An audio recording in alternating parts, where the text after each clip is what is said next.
யுகமோ கலியுகம், ஆயுளோ குறைவு, புத்தியோ சுமார், ஸ்ரத்தையோ கிடையாது, பாக்கியமோ இல்லை.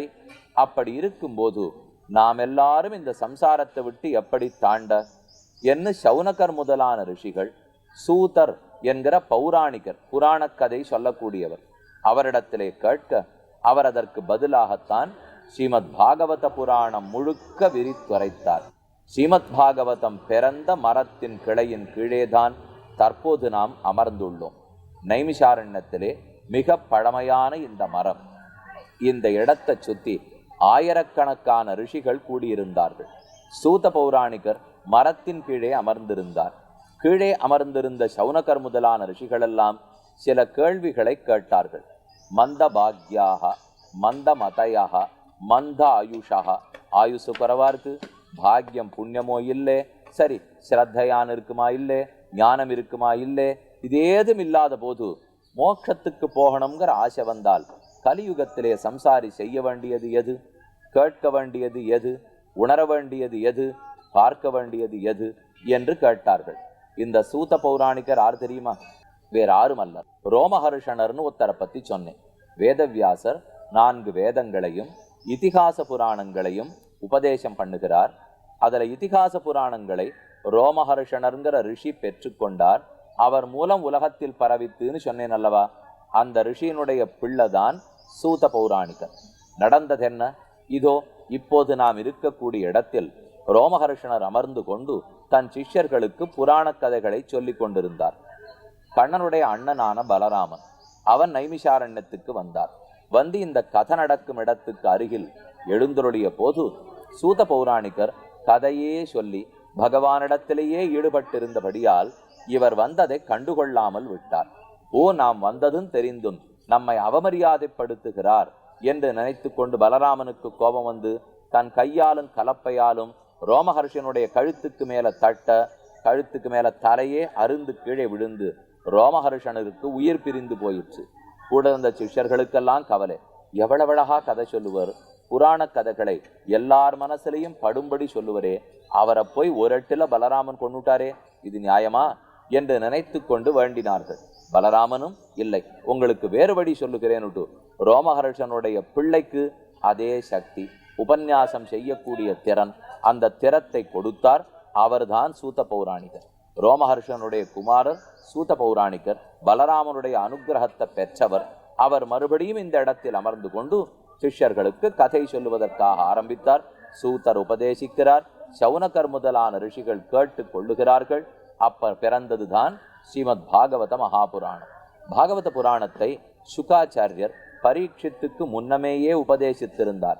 வியாசர் எழுதினது, சுகராலே பரீட்சித்துக்கு உபதேசிக்கப்பட்டது. சுகர் பரீட்சித்துக்கு சொல்லிட்டு இருக்கிறச்சே அவரோட கூட அமர்ந்து கொண்டு அவரின் அனுமதி பெற்று ரோமஹர்ஷனரும் பாகவத கதையை கேட்டுனுட்டார். தாப்பனார் கேட்டுனுட்டார். இப்ப தாப்பனார் தம் பிள்ளையான சூத பௌராணிகருக்கு அதே பாகவத கதையை சொல்லி வச்சிருக்கார். கேட்டுண்ட சூதர் இப்ப தன் சிஷ்யர்களுக்கு நைமிஷாரண்ய கஷேத்திரத்திலே இருந்து கொண்டு உபதேசம் பண்ணுகிறார். ஸ்ரீமத் பாகவதி வார்த்தா சுராணாமபி துர்லபா மேனிரே பகவத் ரூபம் சாஸ்திரம் பாகவதம் கலௌ யத்ர யத்ர சதுர்வக்த்ர ஸ்ரீமத் பாகவதம் பவேத் கச்சாமி தத்ர தத்ராஹம் கௌரியதா சுதவத்சலா நிகம கல்பதரோர் கலிதம் பலம் சுகமுகாத் அமிர்தத்ரவ சங்யுதம் பிபத பாகவதம் ரசமாலயம் முகுரஹோ ரசிகா புவி பாவுகாக.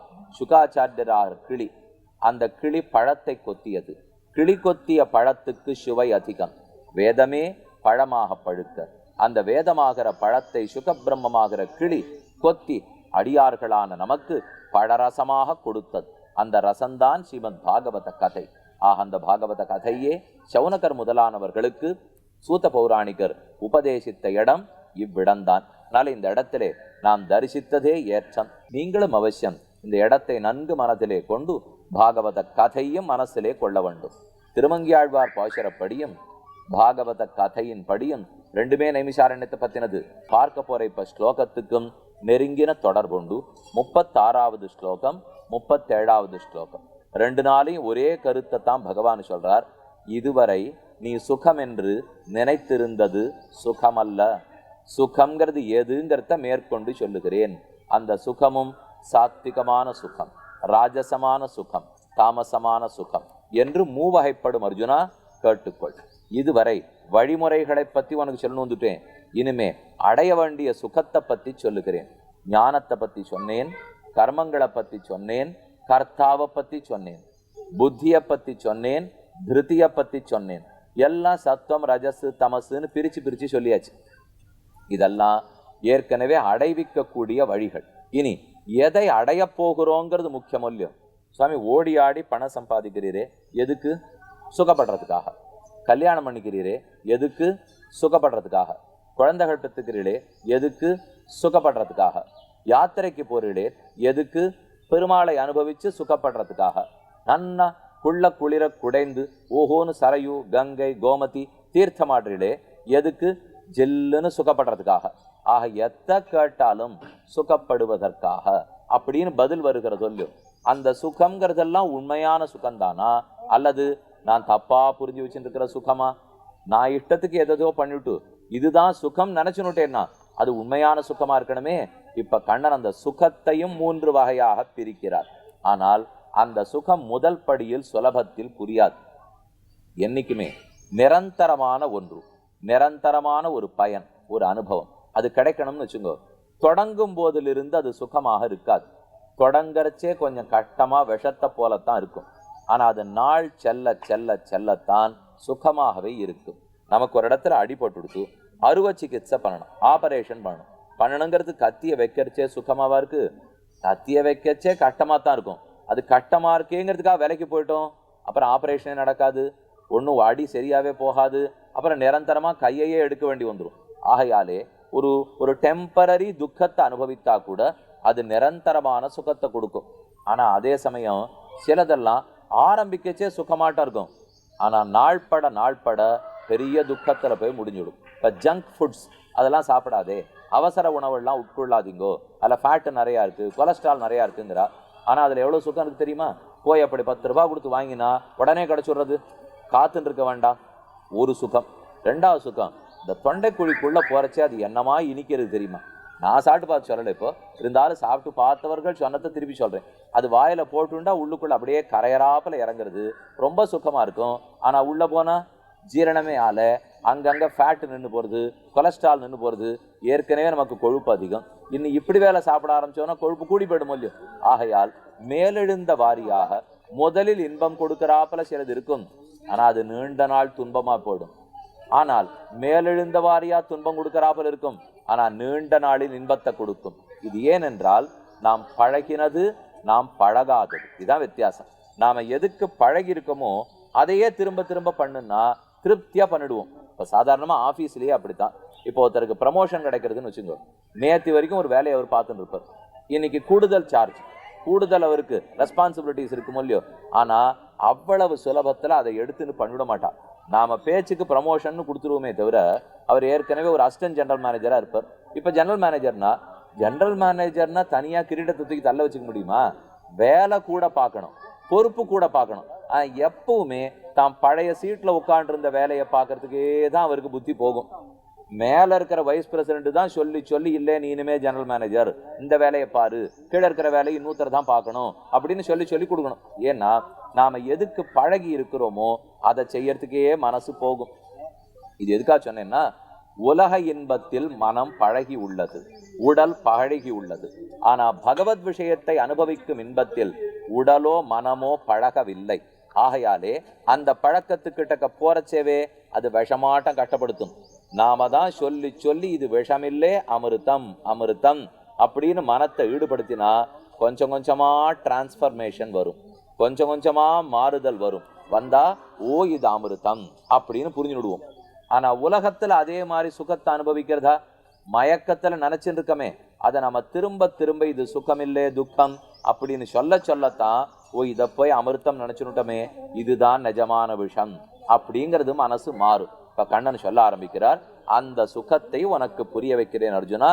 எந்த சுகத்தை? எது உன் ஆத்மா நீயாகிற ஆத்மாவனுடைய சொரூபத்துக்கு ஏற்றதோ, எது நீண்ட நாளுக்காக இருக்குமோ, எது தொடக்கத்தில் விஷத்தை போலவும் ஆனால் நீண்ட நாளில் அமிர்தத்தை போலவும் இருக்குமோ, அந்த சுகம் சாத்விகமான சுகம். அதேது கிருஷ்ணானுபவமாகிற சுகம். அந்த சுகத்தை தான் இங்க வெளியிட போறார். 36வது ஸ்லோகம். சுகம் து இதானீம் திரிவிதம் ஸ்ருணுமே பரதர்ஷப. இந்த பாதி ஸ்லோகத்தை தனியா வச்சுங்கோ. சுகம் து சுகமோவென்னில் அப்படின்னா கீழே நாம பார்த்ததெல்லாம் வழிமுறைகளை பார்த்துட்டோம். இனிமே அடைய போற சுகத்தை பத்தி தெரிவிக்கிறார். சுகமோவென்னில் திரிவிதம் 3 வகைப்பட்டது. சுகத்திலேயும் 3, சாத்விக சுகம், ராஜச சுகம், தாமச சுகம். ஸ்ருணு கேளு, மே என்னிடத்திலிருந்து கேள், பரத ரிஷப மனிதர்களுக்குள் ஏறு போல் இருக்கக்கூடியவனே, சிறந்தவனே, 3 வகைப்பட்ட சுகத்தை என்னிடத்திலிருந்து கேள். அவை அபியாசாது ரமதே யத்ர துக்காந்தம் ச நிகச்சதி. இந்த வரியோட அடுத்த ஸ்லோகத்தையும் சேர்த்து நடுங்கோ. யத் தத் அக்ரே விஷமிவ பரிணாமே அமிர்தோபமம் தத் சுகம் சாத்விகம் புரோக்தம் ஆத்மபுத்தி பிரசாதஜம். இப்ப 3 வரிக்கு சேர்த்து அர்த்தம் சொல்றேன். 36வது ஸ்லோகத்தினுடைய பின்வரி, 37வது ஸ்லோகத்தினுடைய 2 வரிகள். அபியாசாத் ரமதே, இந்த சுகத்தை, பகவத் விஷய அனுபவமாகிற சுகத்தை, அபியாசாத், அபியாசம்னாலே ரிப்பீட்டட் பிராக்டிஸ்னு அர்த்தம். திரும்ப திரும்ப திரும்ப ஒன்றையே செய்து பார்க்கிறோம். இம்போசிஷன் எழுதுறாப்பல் இல்லை, இது வேற மாதிரி. பகவத் விஷயத்தை பத்தி நித்தியம் திருப்பலாண்டு சொல்றோம், நித்தியம் திருப்பாவை சொல்றோம், நித்தியம் திருப்பள்ளி சொல்றோம், நித்தியம் திருமாலை சொல்றோம், நித்தியம் பெருமாளுக்கு ஆராதனை பண்றோம், நித்தியம் பூ தொடுக்கிறோம். அபியாசம் திரும்ப திரும்ப செய்ய செய்ய செய்ய ரமதே ஆனந்தம் எதில் ஏற்படுகிறதோ, யத்ர எங்கே, துக்காந்தஞ்ச நிகச்சதி துக்காந்தம் சம்சாரமாகிற துக்கத்தினுடைய அந்தத்தையும் அடைந்து விடுகிறானோ. சம்சாரமே துக்கம், அதனுடைய அந்தம் சம்சாரம் முடிந்து போகிறதோ, சம்சாரத்தினுடைய துக்கம் முடிந்து போகிறதோ. அபியாசாத் ரமதே யத்ர துக்காந்தஞ்ச நிகச்சதி. யத் அக்ரே, யத் தத் அக்ரே எந்த ஒரு சுகமானது, அக்ரே தொடக்கத்தில், விஷமிவ விஷத்தை போலே கசக்குமோ. இதைத்தான் கீழே சொன்னேன். விஷத்தை போல முதல்ல கசக்கும், ஆனா பரிணாமே அமிர்தோபமம். பரிணாமம்னா பக்குவமடைந்த நிலை. பகவான் அனுபவிக்க அனுபவிக்க, பக்தி பண்ண பண்ண, நம்முடைய பக்தி பக்குவம் அடைய அடைய, முதல்ல பழக்கம் இல்லாதபடியால விஷத்தை போல இருந்தது, பக்குவம் அடைய அடைய அமிர்தோபமம், அமிர்தத்தை ஒத்ததாக இருக்கும். ஆறாவமுதே என்று ஆழ்வார்கள் பகவானை சொல்றார்கள். முளைக்குதிரை குறுங்குடியுள் மூவா மூவுலகும் கடந்த பால் முதலாய் நின்ன அளப்பரிய ஆரமுது என்று திருவங்கியாழ்வார் சாதிக்கிறார். அமுதமாக பகவான் இனிக்கிறான். எப்போது? பழக பழக. முதல்ல பெருமாளே கொஞ்சம் தள்ளி விடுவர், அவரிடத்துல வந்தா நிறைய பரீட்சைகள்லாம் வைப்பார். இது கண்டு இது வேண்டாண்ணா, நாம் எதுக்கு மனத்தையும் பிராணவாயும் இந்திரியங்களையும் கட்டப்பட்டு இதுல செலுத்தி இதுலயே நமக்கு ரொம்ப இன்பமா கிடைக்கும்னு பார்த்தா துன்பமா இருக்கும் போல் இருக்கு அப்படின்னு நம்ம விலகி போடக்கூடாது. ஏன்னா இது தொடக்கத்துல விஷமாட்டம் இருக்கும், அது பரிணமிக்க பக்குவப்பட தான் அமிர்தமயமாக இருக்கும். தத் சுகம் சாத்விகம் புரோக்தம். அப்படிப்பட்ட சுகமானது சாத்விகமாக சொல்லப்படுகிறது. ஆத்மபுத்தி பிரசாதஜம், நினைவை ஆத்மாவிடத்திலேயே ஈடுபடுத்துவதால் ஏற்பட்ட சுகம். ஆத்மாவிடத்திலேனா ஜீவாத்மாவிடத்திலேன்னு வச்சுக்கலாம், பரமாத்மாவிடத்திலேன்னு வச்சுக்கலாம். பரமாத்மாவிடத்திலேயே மனத்தை ஈடுபடுத்துவதாலே பிறந்ததான இந்த சுகம் நீண்டிருக்கும். முதலில் விஷத்தை போல இருக்கும், பிற்பாடு அமிர்தத்தை போல இருக்கும். திரும்ப திரும்ப செய்ய செய்ய ஆனந்தம் ஏற்படும். இந்த சம்சாரத்தினுடைய முடிவுக்கே ஏற்படுத்தி கொடுக்கும். அந்த சுகத்தை தான் சாத்விக சுகம்னு சொல்லுகிறேன் என்று கண்ணன் தெரிவிக்கிறார். சாத்விகமான சுகத்தை சுகாச்சாரியர் உரைத்தார், பரீட்சித்து கேட்டார். ரோமஹர்ஷனர் சொன்னார், சூத்தர் கேட்டார், சூத பௌராணிகர் சொன்னார், சௌனகாதிகள் கேட்டார்கள். இன்றும் மகான்கள் சொல்ல நாம் கேட்டுக்கொண்டிருக்கிறோம். நைமிஷாரண்யத்தில் பாகவத புராணம் பிறந்த இடத்தில் இருப்பதே பாக்கியம், கேட்பதே பாக்கியம். அந்த பாக்கியத்தை அனைவரும் பகிர்ந்து கொள்வோம்னு சொல்லி அடுத்த இடத்துக்கு செல்வோம்.